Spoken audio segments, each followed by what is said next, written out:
Hey now, we are getting over, and I am the Silver King, Adam Silverstein, here to lead you through these hard times.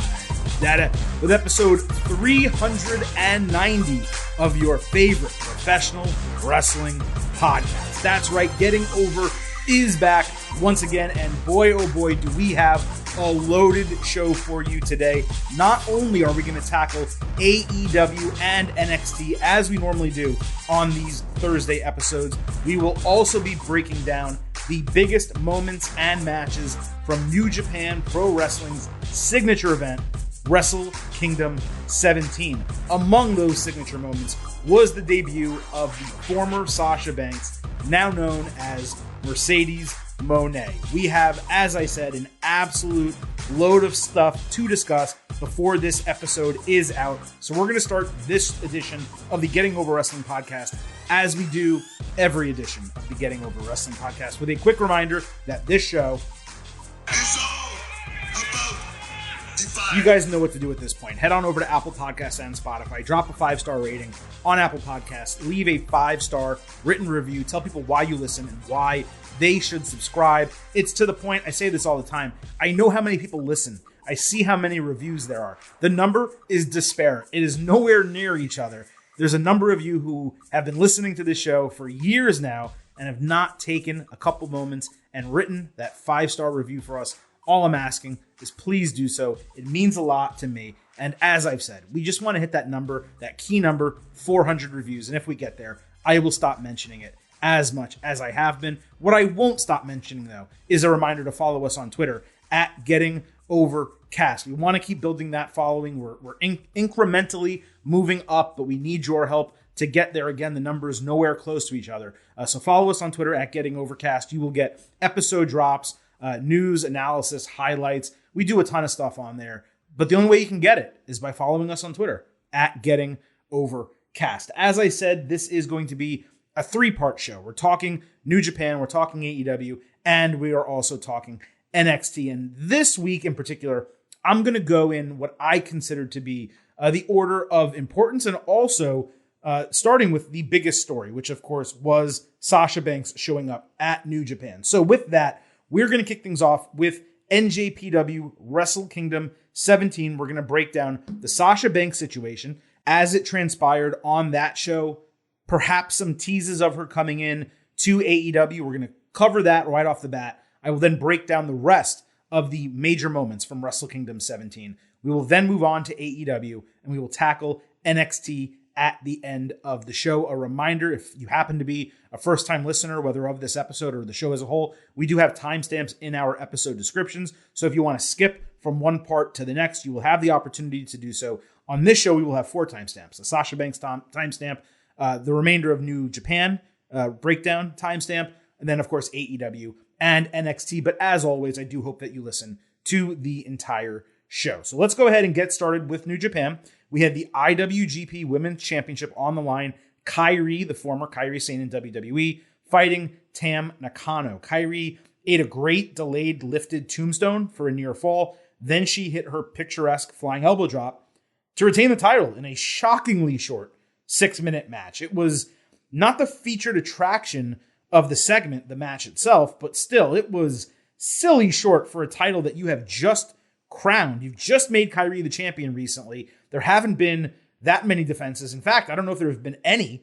And you finally have it on your biggest show of the year, your lone women's match, and you give it 6 minutes. Again, this wasn't the featured attraction of the segment, but man, you can't give them 10, 12 minutes. It was really ridiculous. So seconds after the bell rings, Sasha Banks, now known as the CEO, Mercedes Moné, entered. She was wearing a Japanese flag gi. She obviously had different music, which was awful. It sounded like a slowed down remixed version of Jump by Chris Cross, for any of you who know that deep cut from back in the 90s. Her hair was interesting, to say the least. It was meant to be blue and orange flames. And I'm someone who, of course, went to the University of Florida. I'm a Gators fan. Orange and blue, my favorite colors. Hair didn't look that great. I presume it was a wig. We'll find out, I guess, as we go. NJPW mentioned as she made her way to the ring all of her WWE accolades, and they also called her the hottest free agent in wrestling. Mercedes got in the ring, she posed, Kairi raised the title, Mercedes went to shake her hand, but instead turned her over into a completely botched new move that she's been trying out. Then she took the title and dropped it on Kairi's body. Now, the move was supposed to be a gory DDT, a gory bomb that the wrestler rolls off the back into a DDT on the side. And that's a great move. It's really interesting. It did not work in the moment. Mercedes then grabbed the mic and she said she's in New Japan and Stardom to make history as the CEO of the women's division. And she would take Kairi's title in San Jose. They're going to fight in February. And her new catchphrase is, "You can bank on money," or Monet. I'm not sure. So obviously, look, we all knew this was coming, given the reporting. Therefore, the shock factor of her showing up was obviously eliminated.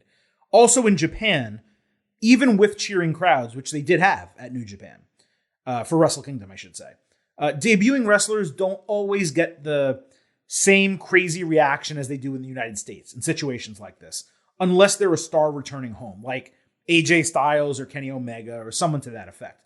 So if you watched this and don't normally watch New Japan, you need to take that reaction with a grain of salt. But still, this was not good. And that's being nice. There was a mix-up of whether the second part of her name is Monet or Money. Neither really works. Mercedes' promo was rough as usual. Obviously, that's never been her strong suit. The presentation from the theme onward, I would call it mediocre at best. The finisher was a mess. The catchphrase is horrendous. She looked great as usual. The gear was totally on point. But if someone from another promotion made a debut like this on WWE or an AEW, we would be completely panning it. Now, at first glance, if she is gone from WWE, the move that I would have made would be to have Mercedes completely reset her wrestling persona rather than doing a knockoff of Sasha Banks. It's like she impact zoned herself, if that makes sense. Now, she's good enough in the ring that she can make up for all of this just by wrestling well. And if she has signed, or if she is going to sign with AEW, then Mercedes will get a second chance at a debut next week in Los Angeles with a crowd that's going to go wild for her no matter what happens, both because she's great and because she's another signee from WWE. If she somehow returns to WWE, obviously she will get a massive pop there. At this point, the betting odds have to favor AEW, given the usage of a completely different name, a completely different theme, and just the way she looked and acted in that moment. It's not impossible for someone to use two different names, one in Japan and one in the United States. Technically, Luke Gallows in WWE is Doc Gallows, just as an example, in Japan. But it's also not the most common thing for someone to be wrestling consistently under two different names when they're in major organizations. It was interesting, though, that Naomi, Bayley, and Asuka all traveled to Japan and were backstage with Mercedes. Now, this was likely for support purposes more than anything, but Bayley and Asuka had to get time off from WWE in order to do that. So that could be telling, or it might just be friends supporting friends and Triple H being cool about it.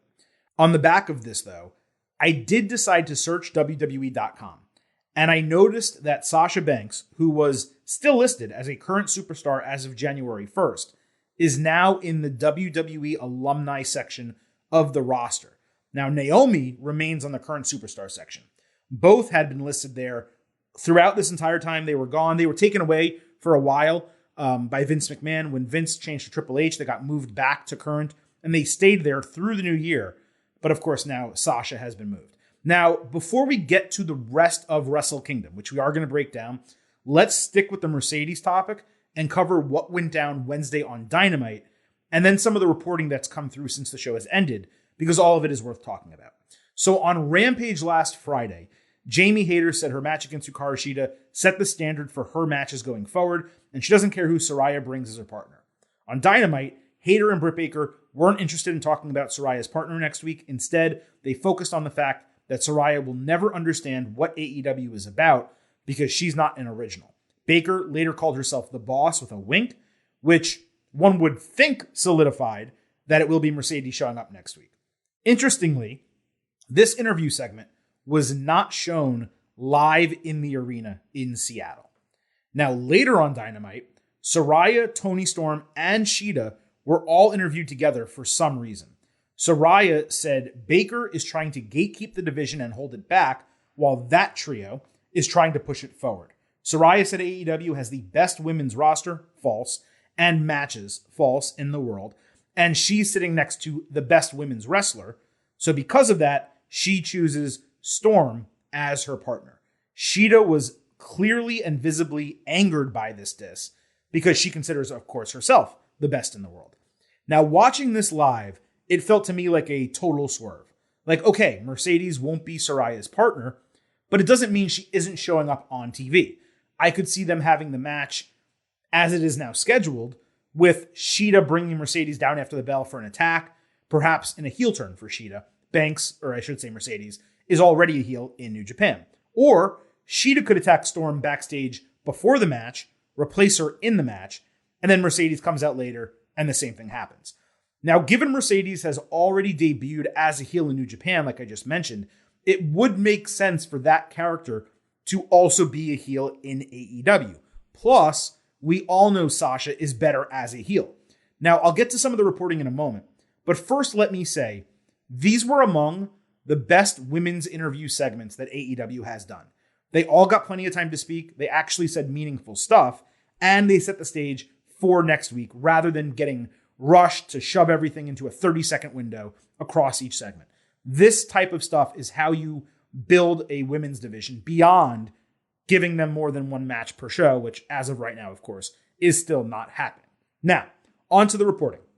It's primarily been concentrated since the end of Dynamite on Dave Meltzer, who reports that from all the people he's spoken with, which include people from WWE, people who are in the AEW match, and people who were around Sasha Banks at Wrestle Kingdom, Mercedes Moné, at Wrestle Kingdom, multiple people have told him that she is not going to be going to AEW, with some thinking she's going to do Japan for a while and then return to WWE once she is done with that.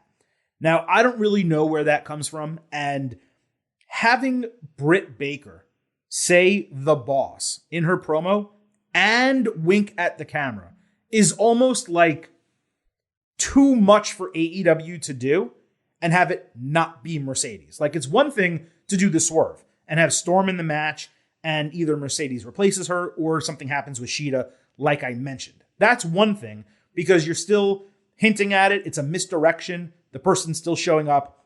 At the end of the day, once that person shows up, no one really cares that she did or did not wrestle in the match. It's irrelevant. But why would you go ahead and throw that in if you're not going to have signed that person and have them debut on that show?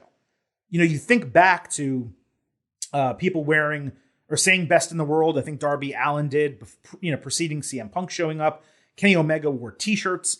When AEW does hints on television, they don't do it like tongue in cheek to just mess with the IWC and then they don't deliver. Generally, what happens is something delivers. Now, it's not to say that AEW hasn't failed to deliver previously. For example, the Christian Cage tease when he signed, and everyone thought it was going to be some monumental name, a Brock Lesnar or a Kurt Angle, because they talked about a Hall of Fame caliber person and all this type of stuff, and it was Christian.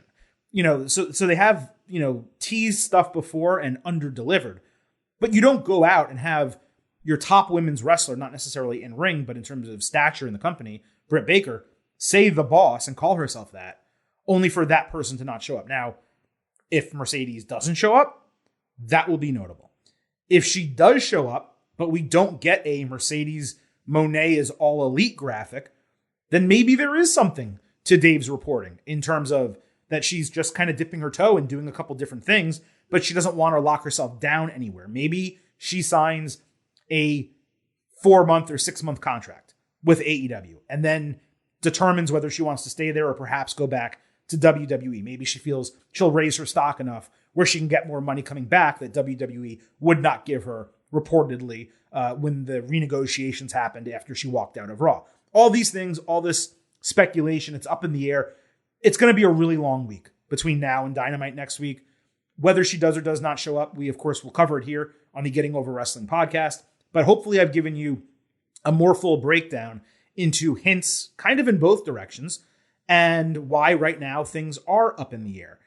What I will say is, and I'm not someone who calls out other journalists or people who do podcasts. That's not my bag, you guys know. But if this is some type of misdirection by Meltzer, then that is just poor form. And I don't think he would do that on purpose because he is respectable. But certainly things like this have happened previously. For example, with Jon Moxley, where there were reports closer to Double or Nothing when he made his AEW debut that he had to shoot a movie and he wasn't going to be in Las Vegas and he couldn't make it there, all that type of stuff. And yet he shows up just as everyone expected him to in the end. So it kind of feels like maybe he's being fed some misinformation. If I had to bet money, I would bet money on Mercedes showing up on AEW Dynamite next week. But do I know whether she will sign a long-term deal with them or be considered quote-unquote all elite? I don't have that answer. What I will say is that her debut in New Japan went over like a wet fart. I do think her first match with Kairi at the New Japan show in San Jose, California in February, I'm quite sure that will be a banger, and I'm sure we will discuss it on this show. Beyond that, right now, I don't know any more than you. I can only give my best guesses off all the speculation that I just discussed. So with that, let's move away from Mercedes Moné, Sasha Banks, and we'll cover the rest of New Japan Pro Wrestling's Wrestle Kingdom 17 in terms of things that I found to be important. We're not going to cover all 12 matches on the show. In fact, there's only 5 more things I'm going to mention, 4 of them being matches, and then an overall quick kind of review of the show. So let's get to the IWGP United States Heavyweight Championship. Will Ospreay defending against Kenny Omega. Omega ripped off a turnbuckle covering. He ran Ospreay into it early in the match. Later, he held onto the top rope as Ospreay tried and missed an Oz cutter. He took a huge bump off the apron, Ospreay did. Omega then put a table on Ospreay's back and double stomped him off the apron, literally through the table. Now on replay, we saw it was rigged, but in the live stream, it was really impressive. Ospreay came back with a brainbuster into the underside frame of the table, a sky twister outside, and a flying hidden blade style forearm. Omega countered Ozcutter with a V-trigger to the back of the head, a poison rana, and a neckbreaker over his knee. Ospreay flipped out of an attempted avalanche German suplex, you could say, or maybe a Snapdragon suplex, and hit Ozcutter with a weak cover for a near fall. Omega came back with what can only be described as an avalanche DDT off the top rope into the exposed turnbuckle, which led to Ospreay blading at ringside. It was an insane spot. Omega countered on the ropes, dropping Ospreay jaw first into the exposed turnbuckle. Then he hit a V-trigger to the back of his head in the corner. He tried an avalanche one-winged angel, but when Ospreay tried to escape, he hit an avalanche German instead. Ospreay got a second wind. He countered a lariat into a beautiful Liger bomb. He hit 2 hidden blades and then a super Oz cutter out of the corner for a false finish. They countered Stormbreaker and one-winged angel into Ospreay hitting the damn Styles Clash on Omega, who kicked Styles out of Bullet Club. It was great. And then a third hidden blade. Omega countered Stormbreaker with a V-trigger, but Ospreay hit a 4th hidden blade. Omega then hit a straightjacket German. Then Ospreay spit in his face before Omega hit Kamagoye, which is Kota Ibushi's finisher, and the one-winged angel to win the title. If you can't tell already by my description, this was an all-time match. One of the best of both of their careers, maybe the singular best match of Will Ospreay's career. It was Omega back in his prime. At this point, when I saw him here, the only thing that came to my head is I don't want to ever see him wrestle in AEW or WWE or anywhere else. Just New Japan. He belongs in the New Japan ring, and he belongs in the Tokyo Dome. It is made for him. Ospreay sold his ass off from the DDT spot onward. It was just an incredible performance, bell to bell, by both guys, and completely impossible to follow, which made it really difficult for Kazuchika Okada and Jay White, who were in the main event. Beyond the wrestling, the match story was top tier, all predicated on Ospreay trying to replace Omega in New Japan and then trying to wrestle like him in the match. The difference is Kenny is the one with the experience in spots like this. So when Ospreay tried that, Omega had all the answers. It wasn't until Ospreay really tried being himself that he got Omega on the ropes, and even then it still wasn't enough. The Styles Clash was poetry.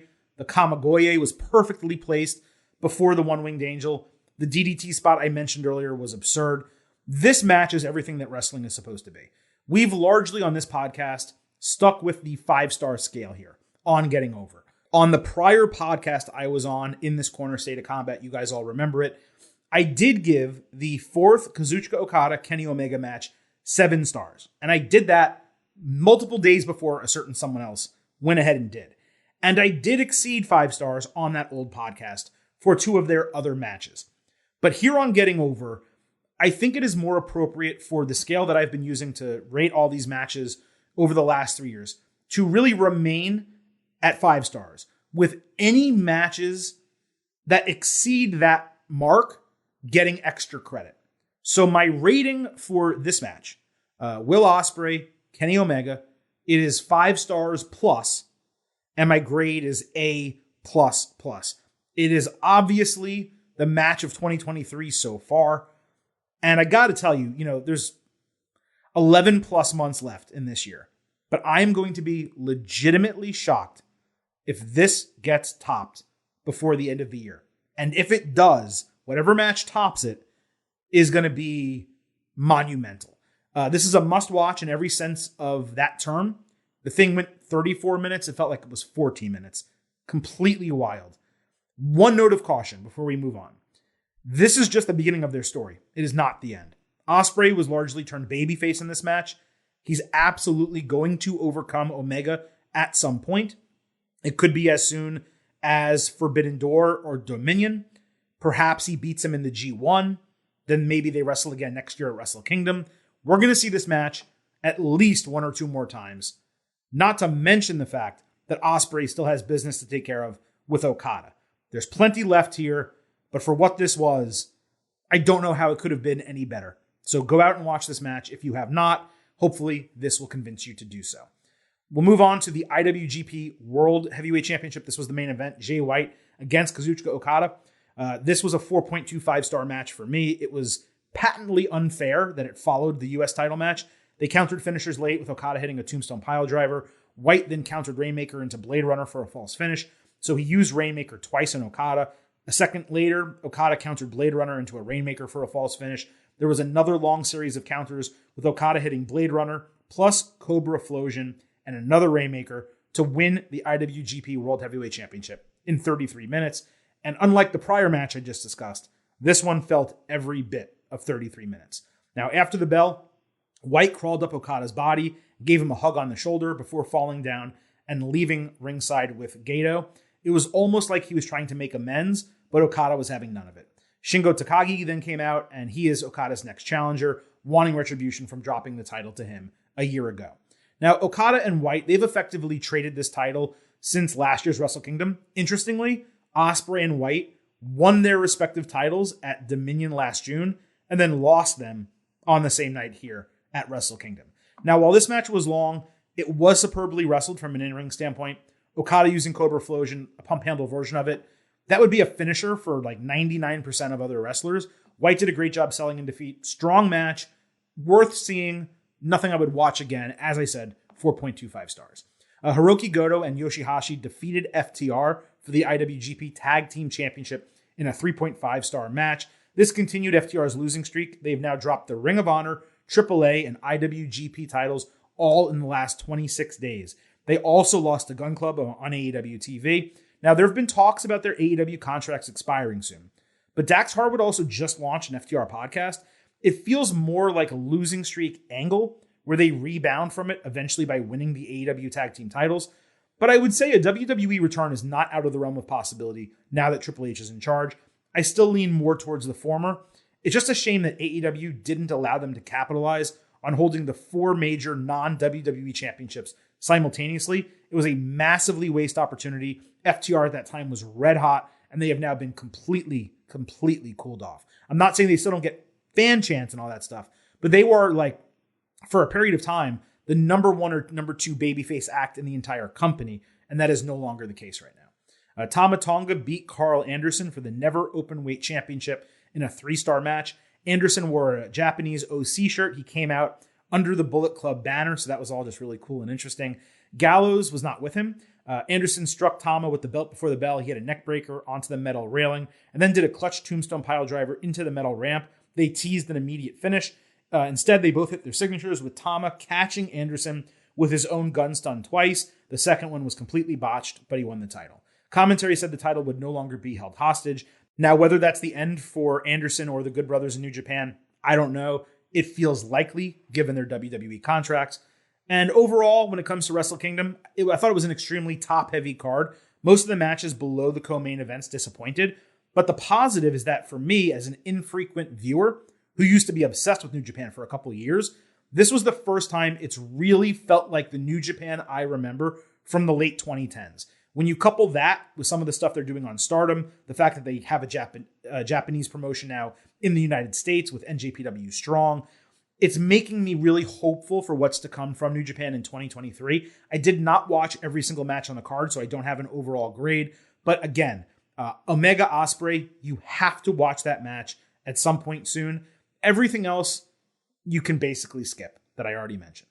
So that was New Japan Wrestle Kingdom 17. Let's go ahead, move over to AEW. And on Dynamite this Wednesday, AEW debuted a new set along with updated graphics and production changes for the first show of 2023. The color scheme is now red, white, and blue with black still as the base color. And I thought the AEW logo was now being moved to a flat white design without any of the texture, the gold of the original version.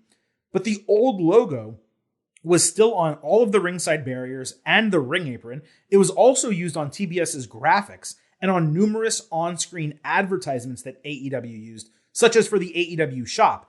And it was just massively inconsistent. The only places that had the all-white logo were the turnbuckles, where it's always been used that way, I think, on the big screen, and on the Dynamite-specific graphics that were used on the show. Those are all sharp, but they're very similar to new graphics that are being used to promote the revamped Daily Show on Comedy Central. So I just thought that was kind of weird. The set is basically 8 screens with LED lights lining the stage and a regular ramp. Commentary also got a much more professional table with some LED screens on the bottom. Honestly, I don't really have much of a take on the set. Like, AEW definitely needed to freshen things up, and this was fresher. The tunnels are gone, but there's still 2 areas left and right for heels and faces to enter. On one hand, I kind of missed the tunnels. On the other, this was more sharp looking, I think it's fair to say. But for all the people who have complained about WWE only using screens, this is basically the same thing. It's just broken up into multiple pieces. Now, that does provide some depth of perspective, but in terms of the way AEW used it, it wasn't anything special for the entrances. There probably will be creative ways they can use the multiple screens in the future, but up until this point, it's only been one show. They have not. So if I had to grade the revamp, I would grade it a B+, but they need to do something about the logo because we can't have 2 different versions of the logos being used simultaneously. And I am very curious to see if Rampage keeps the same aesthetic with a similar or different color scheme, or if Rampage just keeps all the old AEW stuff and Dynamite is just being used with the new graphics package. Obviously, the set will be the same for both, but we're not going to know that until Friday. And of course, we will discuss it on next week's show. Let's get to what actually happened in AEW this week. On Dynamite, Bryan Danielson fought Tony Nese. This was a hometown match requested by Danielson, given AEW was in Seattle. High intensity at the bell. Bryan hit the Psycho Knee, stomped Nese, and then won with a butterfly crossface. I thought the whole purpose of Bryan wanting to fight Nese was so they could put on a banger. Instead, it was nearly a squash. The crowd was screaming for Bryan from the second he entered all the way through the end of the match. At no point did they stop yelling and cheering for him. It was really wild. After the bell, Bryan called out MJF, who said he gets paid whether he wrestles or not. MJF said Bryan may look like a goat, but it's not because he is the goat, but rather because his mom probably banged one to make him. Bryan turned it around, saying all the boys in the back talk about basically banging MJF's mom. MJF said some journalists may praise Bryan as the greatest in wrestling, but MJF is actually loved by Disco Inferno, Eric Bischoff, and Jim Cornette. Bryan wanted to fight. MJF said wins and losses matter in AEW, and Danielson needs to earn a number 1 contendership, and he can do that if he wins on Dynamite every week from now until February 8th. Tony Khan apparently said that would make him number 1 contender, and MJF said he will fight him at Revolution if he succeeds in doing so. Danielson initially said no, and that he'll just wrestle when he wants, and then he'll beat MJF when he wants. MJF said he will hold Bryan out from getting the title match if he doesn't do it his way. So Bryan eventually agreed, but only if he can make a stipulation for their match. MJF brushed it off because the stipulation would help him cheat. And Danielson revealed that his stipulation wouldn't help him cheat because he would expose MJF in the ring with a 60-minute Iron Man match. If they had stuck to the wrestling and the title challenge part of this whole segment, it would have been a tremendous back and forth promo. But the overly forced insults by MJF and then Bryan coming back, they were really an eye roll for me for the first half. It went on way too long, twice as long as it should have. Now, I did like MJF referencing Disco, Bischoff, and Cornette, who the IWC all hate because they criticize AEW. I legitimately laughed at Disco, and the rest was just icing on the cake for him. We also have, though, another convoluted story of someone having to jump through hoops to fight MJF. Now, credit to MJF because he called it out in the moment as he was setting it up, but it doesn't change the fact that it's repetitive as hell. Furthermore, Bryan said in his stipulation, there's no DQs and no countouts, and he wants an Iron Man match. But that's actually false, unless AEW is changing the rules, because in Iron Man matches, you absolutely can get disqualified. In fact, we saw in the Brock Lesnar-Kurt Angle Iron Man match on SmackDown, a decade ago or even longer, that I forgot who it was actually that did it at the bell, but one of them got disqualified by wearing someone out with chair shots over and over again, then got another pin, and they went up 2-0 or 3-0 or something like that, and forced the other person to fight from under. They did use the stipulation to their advantage. So maybe AEW's rules are going to be different, but if you're going to do a 60-minute Iron Man match with no disqualification, it's going to be a mess, and you would expect that people would get involved and interfere. So I don't really know how that exactly works. What I can't imagine is seeing these guys wrestle for 60 minutes at the end of another 5-hour AEW pay-per-view. But given I'm a fan of both of them, and I would kill to see Bryan in an Iron Man match with just about anyone who can wrestle, this is a strong booking, and I am looking forward to it. We will see how they actually execute it. Ricky Starks fought Chris Jericho in a scheduled match. It was really hot to open the show. Jericho hit a codebreaker late, but Starks blocked and countered Judas Effect, only for Jericho to counter Rochambeau into the walls of Jericho. As Starks nearly reached the ropes, 2.0 distracted the referee and hit Starks in the face with a bat. For some reason, I guess because it was convenient, the referee decided to do the 3-arm drop technique to see if the person was knocked out. Starks' arm fell and hit the canvas the third time, but he immediately picked it back up, and apparently that was enough for the match to continue. Starks hit a rope-assisted tornado DDT, knocked 2.0 off the apron, and hit a spear for the 1-2-3 on Jericho. JAS attacked immediately after the bell. Action Andretti made the save with a chair, wearing makeup on his face, selling the fireball from a couple weeks ago. He somehow evened the sides until the women got involved. They stole the chair, they low-blowed him. Then JAS beat him down. Jericho hit Andretti in the crotch with the chair, which really looked dangerous. And then Jake Hager, in leopard shorts and the purple hat, powerbombed Starks off the apron through the table at ringside. All right, so the action was largely exciting. The whole submission sequence was ridiculous, given AEW referees just last week called 2 knockouts in identical situations, which we called out and criticized. Now they do the arm drop, and his arm drops, it hits the canvas, yet it's not a knockout. Like, referee discretion, I guess, but give me a break. Now, the post-match attack was eye-rolling in that it happens constantly in AEW, but it was executed well, and the powerbomb spot through the table was really intense. So I appreciated that, but I don't know how excited I'm supposed to be about Starks and Action Andretti, who I didn't know until a couple weeks ago, fighting a JAS faction that has really worn out its welcome right now. So it's good, I guess. Like, it was exciting and entertaining, for sure. The crowd made it seem better than it probably was. On Rampage, Jon Moxley said he slept like a baby while Hangman Page was hospitalized with a concussion because Blackpool Combat Club works harder than anyone else and doesn't care about the safety of their competitors. Really odd statement to make. Mox said he's been wrestling hurt for a decade and will be waiting for Hangman on January 11th if he can get cleared. Decent promo. They just wanted to shove Mox on Rampage again. On Dynamite, Hangman came out to reveal he's still not medically cleared to compete on January 11th, but apparently there's still a window for him to get cleared. Hangman said either way, they would fight, and he would, quote, knock your dick in the dirt, which is quite a line. I assume it's something that people from the Midwest or South say, but I've never heard it before. Mox entered his mic, worked for TV, but it didn't work for the crowd in Seattle. So he switched. It worked for a moment, and then it didn't. Mox said fuck audibly for the home audience, like the second or third time he's done that in the last month. Hangman said he wasn't mad about Mox knocking him out weeks ago, but rather Mox cutting him off and joking about nearly ending his career before letting him speak when he came back. He said he wasn't out for revenge at first, but is now. Hangman then said he has 2 in the chamber with Mox's name on them. So he threatened to shoot him over wrestling. And Mox said their next match will be the same as the first, calling Hangman a punk ass that he will put down for good. So it was a hot dueling promo segment when it comes to crowd reaction. That despite the technical difficulties, Hangman has this consistent issue in that his promos are overly convoluted, such as suggesting he was not angry about being knocked out and physically injured by Mox, who on Friday just said he doesn't care about injuring people, but rather he was hurt by his words. Did Hangman Adam Page never learn as a child that sticks and stones will break your bones, but words will never hurt you? I guess it fits with his character being driven by emotion more than logic and reason, but it's a pretty weird character for a babyface to operate that way. I just don't think that was the thought process, though, in him saying this either. So the match is going to be great. Hangman, Mox, big match, big show.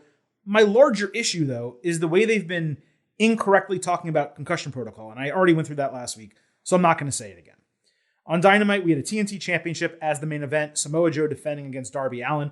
On Rampage, Darby cut a promo saying he doesn't know if his friends and family, his hometown of Seattle, or even Sting believe in him. Sting called Joe a killer, saying Darby needs to stop worrying about what everyone else thinks. This was actually great, and I do mean great, as a backstage segment.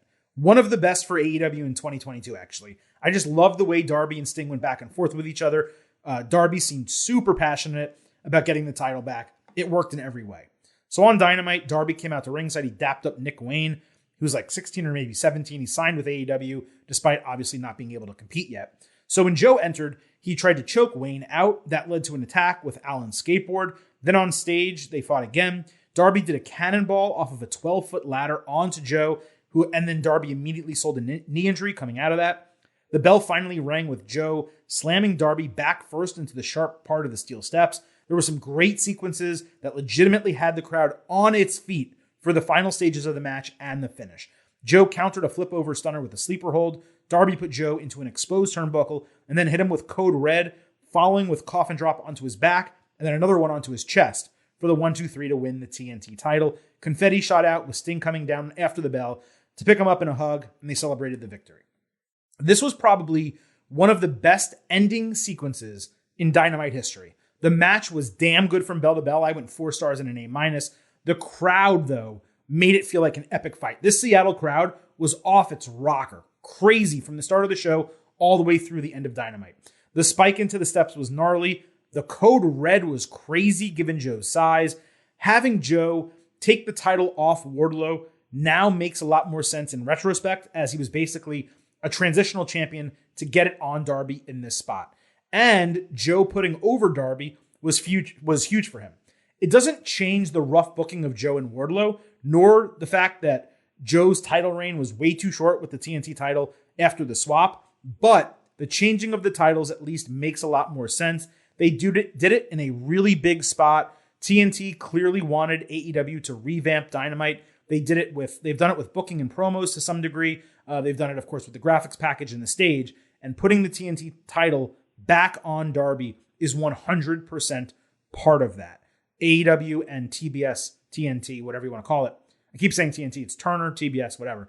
They love him as the champion. For some reason, he just really worked for them during the pandemic era. They were super over. He was super over with them. So putting it back on Darby and kind of resetting the TNT title picture, it was necessary after Wardlow's botched reign and then everything they did with Wardlow and Joe. It works. I don't know, though, what happens with Wardlow here and Samoa Joe unless he gets the ROH TV title, which is a step down from the TNT title. So I guess that feud could continue over a different title. But yeah, it was good. Really, really, really good. Also on Dynamite, we had a tag team championship match, The Acclaim defending against Jay Lethal and Jeff Jarrett. On Rampage, Lethal cut an awful overhyped promo. Jarrett said Caster would regret his rap because he's going to end his career over it. Now, Caster had some killer lines about TNA and Dixie Carter. I tweeted them. You can check them out. He started off 2023 with a bang, at least from a rap perspective. Lethal put Anthony Bowens in the figure 4 leg lock, while Satnam Singh threw Caster into the steel steps. That led to an ejection by the referee. Billy Gunn, by the way, was already ejected before the bell. Bowens countered Lethal injection with a forearm, but Jarrett hit the stroke for the win as Sanjay Dutt pushed Bowens' leg off the ropes in the referee's blindside. They were briefly announced as new champions, but Aubrey Edwards ran down. She reversed the decision and restarted the match. 30 seconds after the restart, Casher pushed Lethal's leg off the rope as he was cheating again, with Bowens rolling him up for the title retention. The crowd was on absolute fire for the restart and ultimately the finish with the title defense. Now, I found the booking here unnecessary, but given the challengers are largely shit-eating heels, if you're going to do this type of finish, they're the absolute right team to put in that spot. However, and I say this every single time, no matter the company, we get a match restart angle. It is the singular most frustrating thing for me that, maybe not the singular most frustrating thing, but one of the most frustrating things for me, that you restart a match and then it ends 30 to 60 seconds later. In theory, if you're restarting the match, then I'm not suggesting it goes another 20 minutes, but maybe it's 4, 5, 6, 7, 8 minutes where they start wrestling again. They go back to a finish sequence, and then the other team, of course, wins, and everyone celebrates. Usually it's the babyface. I hate the booking. It happens in every promotion. Just get over it, and if you're going to do a restart match gimmick, then actually restart the match and allow them to wrestle at length. Also, I've been very critical of Jarrett, but it's legitimately impressive the way he can work at age 55.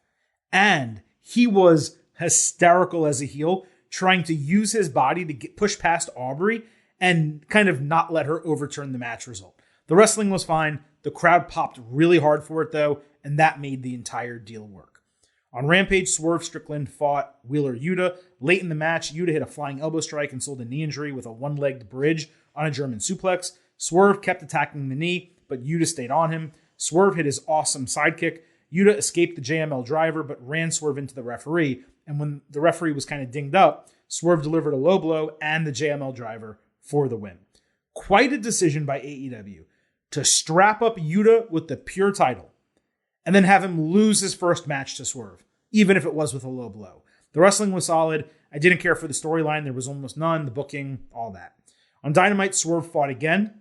This time it was AR Fox. This was a homecoming for Swerve, who's from Tacoma. He also became a star at Defy Wrestling in the area. Now, he wanted to fight Fox. They've battled their entire career as independent wrestlers. Fox hit a pair of cutters and a 450 splash for a near fall. I maintain no one should hit a 450 splash unless it is a finish. With the referee distracted, Parker Bordeaux handed Swerve probably some brass knuckles on the top rope. He punched Fox in the face, hit a ridiculous avalanche Death Valley driver onto the ring apron. Crazy spot. And then paused on the top rope to kind of like mock him a little bit before hitting a coup de grace for the win. Great athletic wrestling match. The appropriate finish. Really nothing else to say. On Dynamite, Gun Club came out wearing black for an FTR memorial where they talked about destroying FTR's legacy and setting off their losing streak. FTR's music hit, but given they just competed at Wrestle Kingdom hours earlier, it was an obvious ruse. The Gun said FTR will never work in AEW again because they're the new living legends. And then they ended Top Guns out. Strong segment for a couple guys who are relatively inexperienced on the mic. FTR is obviously going to return next week to a massive pop on the special show and presumably beat them down. On Rampage, we had an All-Atlantic Championship match again. Orange Cassidy against Trent Beretta. Orange hit Beach Break and a diving DDT. Trent then pulled him into a pile driver when Penelope Ford distracted him. Orange hit Beach Break for a false finish, followed by an Orange Punch for the win. And Trent was angry after the bell that Orange took the advantage given to him by Penelope. Kip Sabian, who was on commentary, then kind of like pimp walked past him and nodded at Ford ahead of his match. He fought a jobber. He basically mocked Orange and beat the guy with a really shitty version of the Orange Punch. It was a massive waste of time. On Rampage, we had a TBS Championship match, Jade Cargill against Kiara Hogan. Red Velvet grabbed Jade's arm to stop her from slapping Hogan outside. Now, maybe if you've watched AEW Dark, or maybe it's something I missed, I have no idea why Red Velvet didn't want her to hit Hogan, even though they were wrestling. Like, just didn't really make sense. Kiera then countered Jade into a bulldog, a hip attack, 3 kicks, and a flying crossbody, but Jade quickly came back into Jaded for the win. Velvet walked up the ramp by herself after the bell. Kiera's run in the match was decent, but it was mediocre at best. Then on Dynamite, we get Jade and Velvet, who stopped her from hitting Hogan and walked away from her, tagging against Hogan and Sky Blue. Jade hit Eye of the Storm. Hogan kicked out, so she sarcastically tagged in Velvet. Cargill chokeslammed Hogan, prepared to tag in Velvet for the finish, but she refused. Hogan superkicked her in a surprise, but Cargill booted her head off, basically, and got the win. Now, AEW is apparently counting tag team wins as part of her total, so now she's at 47-0. There's been, so little attention paid to this storyline in terms of, actually developing it. I'm not even sure, like I said, why Velvet and Cargill are at odds. They've been doing this stuff with them and the baddies for a year. Neither of these matches had any value. The fact that the same women out of their entire roster, the same women wrestled on both shows, and it was the only women's match on those shows, it remains patently absurd. I hate this crap. I hate this crap. Stop with the crap. And then lastly on Rampage, Preston Vance said his new name is Perro Peligroso. That's dangerous dog in Spanish. He said he's handsome and he can talk, but he's been stuck behind a mask for years. I have no thoughts on the former, but the latter is not accurate. It's an odd complaint because last week he said he liked Brody Lee, who put him behind the mask, but not the rest of Dark Order. It was just a really rough promo from start to finish. Now, all in all, this was a top tier episode, I would say, of AEW Dynamite, leading into what can only be described as an absolutely insanely stacked show next week. Seriously, next week's show, the January 11th episode, has an opportunity to be the best Dynamite of all time if everything transpires the way, obviously, that we expect. So we have Jon Moxley versus Hangman Page in that grudge match. That's a main event on a pay-per-view. That's not even the main event of the show. Toni Storm and Saraya against Jamie Hayter and Britt Baker. Good match on its own, if that actually does happen the way it is booked. But obviously the potential of Mercedes Moné coming in on top of that makes that a huge deal. We have FTR possibly returning to the show and making a big deal out of that stuff with Gun Club. Then we have Bryan Danielson against Konosuke Takeshita as a random match with zero build that is going to be an absolute banger in its own right.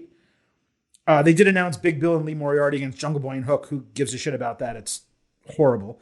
And then we have the main event, the Elite versus Death Triangle in a ladder match, the 7th match of the series for the AEW Trios Championship, which obviously the Elite is going to win and take those titles. So we are just talking about a loaded card. I mean, the final SmackDown of 2022 for WWE was loaded. It's basically a mini pay-per-view card. And that Dynamite next week should be outstanding, whether Mercedes shows up or not. I'm very much looking forward to it. If that thing does not necessarily break a ratings record, because CM Punk and Jon Moxley and some of the stuff they've done before obviously led to big ratings. But if that show does not do a really solid demo and break 1 million, then that would be a massive disappointment for AEW. I think it'll do both. A huge show ahead. Very much looking forward to that next week. So with New Japan and AEW now in the books, let's move over to NXT. And this show was largely building towards New Year's Evil, a special show next Tuesday, which even itself is kind of just a half step before NXT Vengeance Day, a premium live event going down, I believe it's in Charlotte, North Carolina, in early February. So here's what happened this week in NXT. We had the Grayson Waller effect with Braun Breaker. Waller backstage said he was rested and confident from his Australia trip, and he has Breaker's number. Grayson talked shit about outsmarting Braun with the flak jacket, and Breaker in the ring just kept no-selling all the insults. He refused to allow Waller to light his fuse and get under his skin. Braun flattered Waller for his cunning and his ability to make viral moments. Breaker said fans may talk about Waller after their match, but he's the one who will be leaving as champion. Braun then tagged his line, so Grayson called him overrated, saying he stole his dad's gimmick. Breaker got in his face, said he loved his dad, and he wouldn't buy into his shit. When Waller pulled his arm back, Breakker popped him in the head, then hit his power slam, and then did a huge tope con hero, holding Waller's iPhone to create his own viral moment. It was a fine go-home segment, for their match. The first half of it is rough as hell. Waller actually has a major problem, and he's great on the mic. He's really good in the ring. A lot of people compare him to The Miz. But what The Miz knows how to do that Waller does not is The Miz knows when to shut the fuck up. And Waller struggles to do that. He does not let his opponent, the person in the ring with him, speak. He talks over them. And it is a major problem that it was grating to me while I was watching the segment. Not in a good way, like go away, stop talking type of grating. More than anything else, this segment reminded me that for all of my problems with Braun, the guy is just an absolute freak athletically. And that continues to cover for him, being super green in a number of other ways. Breakker's clearly going to win the match. My presumption is we get Breakker against Carmelo Hayes at Stand and Deliver on WrestleMania weekend. The only wrench thrown into that potentially is if they decide to use a main roster superstar in that spot to sell tickets and such. But it's come time for Braun to drop the main title and remain in NXT after he does. I just don't think it's going to happen next week. Apollo Crews fought Carmelo Hayes, speak of the devil. Mello opened with a springboard leg drop on a draped Crews. After a powerbomb, he transitioned a kick out into a single leg crab. Apollo went on a run but got caught with a nice lifted cutter. Crews dodged the finisher and hit a sick blockbuster inverted DDT flying off the middle rope. Crews caught him with a jumping knee, German suplex, and press slam. Mello avoided the standing moonsault. He came back with a cutter and nothing but net and got the win. These guys are so damn talented. It just felt like they were kind of operating around 75% for much of the match. It was strong work from bell to bell, not necessarily what they could do if given a bigger stage or more time. I did go 3.5 stars B. Clearly the right person won. So Axiom had a scheduled match with Trick Williams. Moments after that opening match ended, Axiom flew in from out of nowhere off the ropes. He splashed both guys. Then he did the same with a moonsault outside. This match was in progress coming out of commercial. Trick went for a roundhouse kick but got caught with a clean punch. And then Axiom followed with the golden ratio for the 1-2-3. Trick held Axiom's legs after the bell so Mello could attack.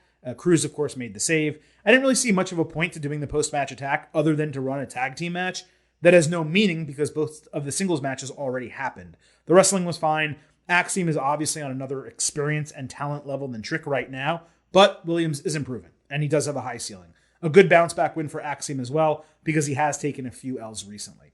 Kofi Kingston fought Joe Gacy. New Day were giving Pretty Deadly their weekly list of needs. When Schism came up talking shit, Gacy said they're more of a real family than New Day. Kingston obviously took offense to that, and Gacy was excited to beat a former WWE champion and the greatest tag team champion ever. Xavier Woods got into it with Booker T on commentary. It was really interesting, that dynamic. Kofi hit the crouching frog splash. Gacy avoided Trouble in Paradise, hitting a headbutt and a DDT. Dia distracted, so Kingston hit them with a huge tope. Back inside, he countered Gacy and hit Trouble in Paradise to get the win. And when I got that bell, I breathed a sigh of relief. I didn't think that they were going to put Joe Gacy over Kofi, but for a moment there, it was a concern. PD later were fed up doing New Day's bidding, and they offered to fight a 3-team gauntlet next week to earn a number one contendership. New Day agreed. I mentioned Woods and Booker were contentious with one another. It was really tough to tell if they were working or if there was some actual animosity there. And I got to say, their back and forth on commentary was more interesting than the match itself, which was fine but completely unspectacular. At least the right person won, and Gacy got to work against a notable superstar. The tag team gauntlet should be interesting. I like that booking. It's really interesting. Them just doing something a little bit different, of course, with crowning a number one contender. I just really hope that this is not a quick title change back. New Day should hold these at least until Vengeance Day in February, and maybe even longer. I mean, I hope they have a plan for New Day at WrestleMania, but if they don't, them taking this all the way to Stand and Deliver is really not the worst idea. Toxic Attraction entered with Gigi Dolan saying they will remain the best faction in NXT and leave the old days in the past with 2020. Well, one problem with that, Gigi, there's only 2 women in your group now. That makes you a team, not a group, not a faction. So you got to add some people to be a faction. JC Jane said they will call all the shots in 2023, and Roxanne Perez is their main target. Indy Hartwell entered talking shit to Toxic. Then Cora Jade, Nikita Lyons, Zoe Stark, and Wendy Chu all cut promos from different parts of the crowd, Finally, Thea Hale got really excited for a girl fight, and all the women started brawling in the ring. Isla Dawn came down to get involved with Alba Fire attacking her. They fought backstage into the parking lot, while the rest of the division stormed into the ring. Finally, Roxy appeared in the crow's nest, and she announced a battle royal with the winner becoming the number one contender for Vengeance Day. The women then resumed fighting each other. Now, for all the promos, JC, Indy, Cora, Nikita, Wendy, and Thea were all solid. Gigi sounded like she was reading off a paper, and Zoe not only was she rough in general, she got completely drowned out by the crowd booing her. We haven't gotten one of these battle royals since July, so the booking was fine, and I liked how they got into it with an angle and the women coming out of the crowd to brawl each other rather than just announcing a battle royal. It was also funny how all the women paused for the announcement, and then once Roxy finished, they just kept fighting each other. This was also a reminder, though, that the women's division in NXT is notably young. It could really use a few veterans. Thea remains hysterical in her overexcited role. I could definitely see this battle royal being a spot where Tiffany Stratton makes a return, even though that would be quite similar to what they did with Zoe Stark in the last battle royal in July, as I mentioned. But the booking's fine. Would I have loved a little mini tournament to determine the number one contender, given there's still a few weeks left? Yeah, I'd have preferred that, but the battle royal is not the worst decision. So Fire and Dawn, I mentioned, they continued brawling in the parking lot and then backstage. It wasn't notably violent, but referees tried to half-heartedly break them up. They fought atop a huge case. When Dawn was pushed backwards into a pile of chairs and 2x4s, it was clearly a staged, pre-taped spot. Alba then wheelbarrowed Isla to ringside, throwing her into the post and into the announce table before the bell finally rang for their scheduled match. Fire chopped the shit out of Dawn's chest and hit a gory bomb for a near fall. Isla threw a chair into her head, knocking Alba off the ropes. Dawn used a damn wrench on Fire's fingers. Alba hit a tope suicida and grabbed the table, but Isla slammed her fingers into a toolbox. Alba put Isla on the table and tried a swanton bomb off the top rope outside. Dawn smiled as she saw it coming, but the table didn't break when Alba hit her. It was really gnarly, so Alba picked up Isla, hit the gory bomb into the table to break it, and then pinned her in the ring. So large parts of this were really strong, but given it was 3 segments and a really long backstage brawl without any crowd reaction, it was slow until they got into the ring. Isla remains to me super interesting. Alba clearly is one of the most talented women on the roster, main or NXT. I'm not sure how long I'll need to repeat it, but the gory bomb is far superior as a finisher to the swanton for her. Also, swantons into tables almost never work because they lack the necessary impact, especially when you're dealing with women who are simply lighter than men. This is the upteenth time we've seen a table fail to break in a women's match, even though they're rigged. They have to use body weight moves, power bombs, splashes, elbow drops where you land on your side, stuff like that. Hopefully this is a lesson learned. And it's not just NXT and WWE where this happens. It's in all of wrestling. Women's table spots, great. Do them all the time. You need to use full body weight moves to make sure the table breaks. Indu Sure got a promo package where we finally saw footage of their real lives when they were back in India as the $1 Million Arm and a well-known actor, respectively. They explained that they are respected in India, but not the United States, where no one cares about them. And that's why they wanted to make sure the Creed brothers were 100% for their match, so there's no excuse, and they can make a real impact when they get the win. It took 4 years of these guys being in WWE for us to actually be told stuff about their real lives. Better late than never. Strong video package ahead of the New Year's Evil match. Maybe the match I'm looking forward to most on the show. Indu Sure, Creed brothers in a tag team match. Folks, there's only one definition for that. Big meaty man slapping me. And that's what we're going to get next Tuesday. A video was shown of Stax, who was handcuffed and interrogated by Dijak last Wednesday morning after clearly having taken a beating. Dijak took exception to Tony D'Angelo being the Don of NXT, saying he's the real face of fear. Then he took a tape out of a recorder and left a key. And the key was so Stax could let himself go, but the tape out of the recorder, I have no idea. So we had Dijak against Stax on NXT. Dijak caught him out of the corner with a huge boot, then did a 720 flip, Stax did when he ate the boot. Then he bounced Stax off the ropes into Feast Your Eyes for the win. He went to repeat it when D'Angelo attacked and challenged him for New Year's Evil. There's just something missing with the Dijak gimmick. It's boring as sin. The finisher doesn't work. The whole justice concept is dated. The look is dated. This is a talented dude, but what they're doing right now, it just ain't it. They need to repackage it, make adjustments. They got to do something because this is not working. Wesley backstage said he knows people want the North American title, but he's just excited to see Dijak and D'Angelo beat the hell out of each other next week. He said he would be ringside on commentary and suggested that the winner become the number one contender. We already knew Dijak was winning. This obviously confirmed it. It was actually one of Wesley's better promos, though. Drew Gulak was doing a training seminar with Chase U students when Andre Chase came in asking, what the fuck is going on? Turns out Charlie Dempsey is hurt and he can't be in the scheduled match.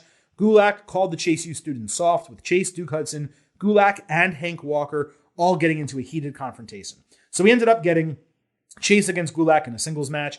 This was technical. There were some handshakes after rope breaks early. Dempsey backstage was watching the match in a sling. He removed it and walked away. Gulak denied a handshake later by punching Chase in the face. This was like in the middle near the end of the match. Then he submitted him in the Gulak, but refused to release after the bell before celebrating and telling Walker that's how you do it. Dempsey approached them later, saying he'd be ready to fight next week. So the gimmick with Gulak is working for me, right? The idea of Walker not buying into it, maybe even going to Chase U, with perhaps Dempsey winding up as the first member of Gulak's group, that to me would make a lot of sense.